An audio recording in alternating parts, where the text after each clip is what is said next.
the thing is, you are asking me whether I'll come and play here again or not. Because royal Challengers বেঙ্গালুরুর বিপক্ষে লজ্জাজনকভাবে match হারার পর সংবাদ মাধ্যমে এসে মুস্তাফিজুর রহমানকে স্মরণ করেছেন চেন্নাই সুপার কিংসের অধিনায়ক ঋতুরাজ গায়কোয়াড়। এদিকে খেলা দেখতে আসা প্রত্যেকটি প্লেয়ারই যেন হতাশাজনকভাবে বাড়িতে ফিরেছে চেন্নাই সুপার কিংসের ভক্তরা। বারবার ক্যামেরা থেকে নিজের ফেসটা আড়াল করে নিচ্ছিল জাদেজা। চেন্নাইয়ের দলে যেন এক অভিশাপ লেগেছে বাংলাদেশের বামহাতি পেসার মুস্তাফিজুর রহমানের জন্য। প্রিয় দর্শক, বিস্তারিত জানুন পুরো ভিডিও জুড়ে। 2025-এর আইপিএল এর 8তম আসরে রয়্যাল চ্যালেঞ্জার্স বেঙ্গালুরুর বিপক্ষে আবারও মাঠে খেলতে নেমেছিল চেন্নাই সুপার কিংস। এদিন যেন অবশ্য রয়্যাল চ্যালেঞ্জার্স বেঙ্গালুরুর বিপক্ষে বেশ লজ্জাজনকভাবে ম্যাচটা হেরে গিয়েছে চেন্নাই সুপার কিংসের সাবেক অধিনায়ক মহেন্দ্র সিং ধোনি। হয়তোবা মহেন্দ্র সিং ধোনিও ভাবছেন মুস্তাফিজুর রহমানের কথা।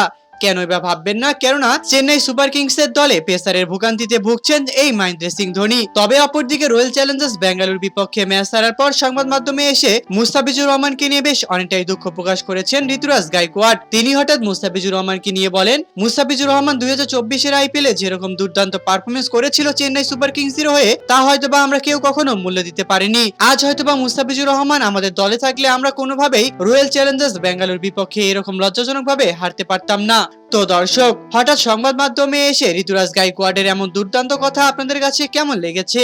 মুস্তাফিজুর রহমান কি থাকলে এরকম দুর্দান্ত পারফরমেন্স করে আবারও চেন্নাই সুপার কিংস এর নামটা উজ্জ্বল করে দিতে পারতো? তা আপনাদের কাছে কি মনে হয়? অবশ্যই আমাদেরকে এই বিষয়ে কমেন্ট করে জানাতে একদমই ভুলবেন না।